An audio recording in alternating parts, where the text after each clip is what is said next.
यह चर्चा होम्योपैथिक चिकित्सकों, डॉक्टरों और जनसामान्य सबके लिए समान रूप से उपयोगी है। हम घर परिवार में होते हैं तो तमाम इमरजेंसी आ जाती है, चोट चपेट लग जाता है, इंजरी हो जाती है। इन आकस्मिक स्थितियों में, इमरजेंसी में और इंजरी होने पर होम्योपैथिक से हमें कहाँ तक और कितना लाभ हो सकता है, इसी विषय पर हम चर्चा कर रहे हैं।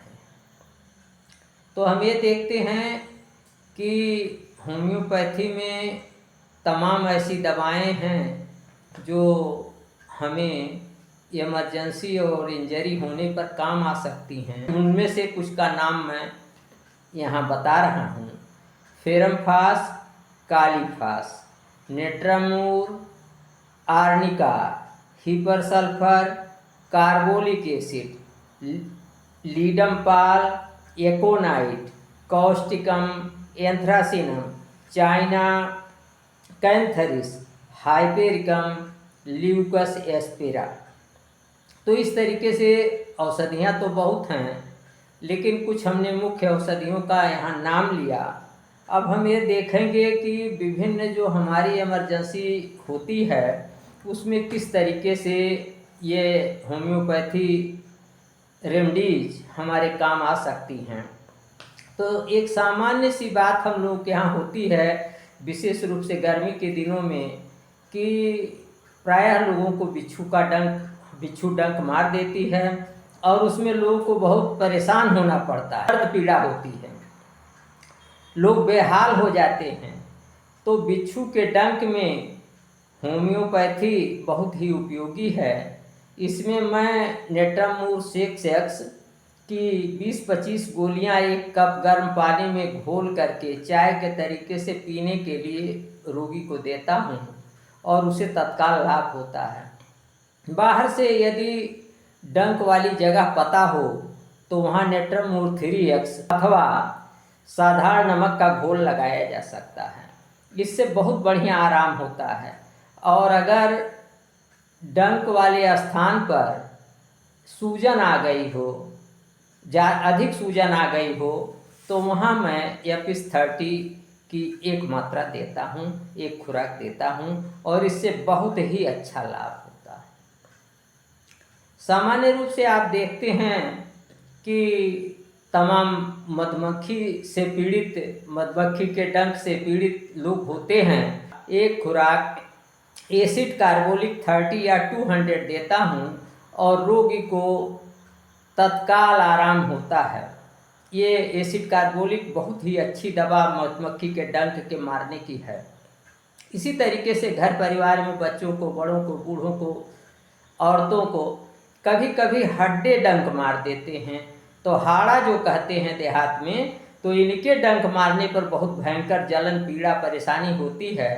तो इसमें मैंने एंथ्रासिनम 30 दे करके बहुत से रोगियों को ठीक किया।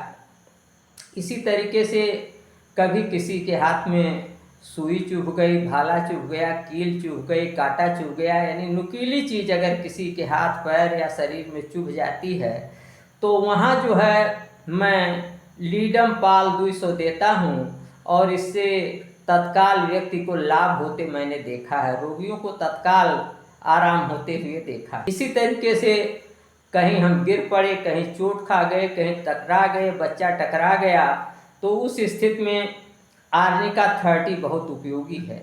यहाँ तक पाया गया है कि अगर पेड़ से गिर करके कोई व्यक्ति बेहोश हो जाए तो वो आर्निका 200 की एक मात्रा देने से, एक खुराक देने से होश में आ सकता है।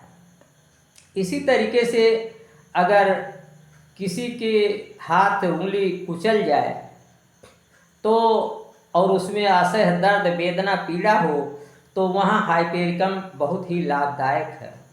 एक बार एक रोगी मेरे पास आया कि वो मोटर था उसका 7 हॉर्स पावर का, वो खोल रहा था, वजनी मोटर था और वो उसके अंगुली पर गिर गया, अंगुली चिपटी हो गई, चिपक गई, पिचक गई और उसको असह्य दर्द, पीड़ा थी। मैंने उसे हाइपेरिकम 200 की एक खुराक दिया, तुरंत ही उसे आराम हुआ।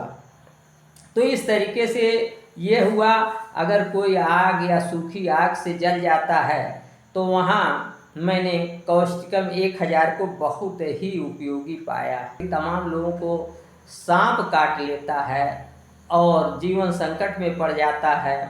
ऐसे में सबसे पहले सांप जहाँ काटा है उसके ऊपर 2-3 बंधन लगा देना चाहिए। और इस सांप के मामले में हमने एक होम्योपैथिक दवा को बहुत ही उपयोगी पाया है, उसका नाम है Lucas aspera. Lucas aspera mother tincture देने से बहुत लाभ होता है। एक बार एक रोगी को सांप ने काट लिया था, वो बेहोश हो गया था और उसे मैंने 1 अंश ल्यूकस एस्पेरा मदर टिंचर दिया था और कहा इसको पिलाते हुए आप जिला अस्पताल जाइए। और लगभग वो अपने घर से 18 किलोमीटर दूरी तय करते करते पूरी होश में आ गया था और उसे पता था हम कहाँ हैं। वो जिला अस्पताल गया, वहाँ डॉक्टरों ने उसे देखा और बिना कोई इलाज किए ही उसे कहा ठीक है, आप ठीक हैं, आप घर जाइए। तो इस तरीके से ये जो ल्यूकस एस्पेरा 30 है, ये बहुत कॉमन, बहुत सामान्य चीज़ है। हमारे देहात में जो गूमा पाया जाता है, गूमा के पत्तों का रेड़ के पत्तों में रख करके साग बनाते हैं, लोग उसको खाते हैं। ये ज्वर आदि में लाभकारी होता है। इस गूमे के पत्तियों के 2-3 चम्मच रस से किसी सर्पदंशन के रोगी की जान बचाई जा सकती है। हमने आज जो चर्चा किया, इससे आप आए दिन अपने रोज़मर्रा के जीवन में कुछ लाभ उठा सकते हैं और हमारे होम्योपैथिक डॉक्टर्स भी इन पर ध्यान दे करके मरीजों का कल्याण कर सकते हैं। आज इतना ही। अगले दिन हम किसी नए अन्य विषय के साथ आपके समक्ष फिर उपस्थित होंगे। नमस्कार, मैं डॉक्टर प्रेम नारायण।